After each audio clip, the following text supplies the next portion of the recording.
हैं अगली प्रस्तुति के लिए तैयार रहें। कीतलवाड़ा मंडल के बाद टापी डोंगरी मंडल तैयार रहें। अगली कड़ी में जयंती लाल जी राजपुरोहित के स्वागत के लिए मैं निवेदन करूंगा अमर सिंह जी सिवाड़ा।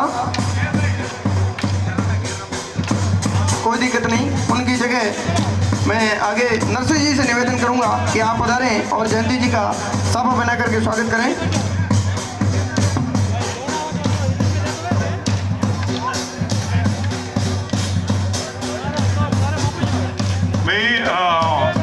बहुत बढ़िया घेर हली रही है, तो यह घेरने में थोड़ो और उत्साह रे वास्ते मैं जिला अध्यक्ष ने निवेदन करूं जे निर्विक जीवनदायी चोपड़े बढ़िया है कि आप भी जाइए या घेर में वो कह रहे होली रो बाहर थोड़ो उतारो रो, ताकि थोड़े भी एक आनंद आए रो। जोरदार तालियों थी जिला अध्यक्ष ने हमें घेर वास्ते आमंत्रित करो।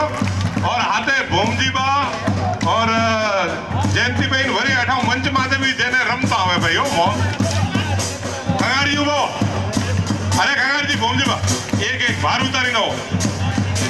सोन सिंह जी जाओ, मुकेश भाई थोड़े बाहर नहीं करूं।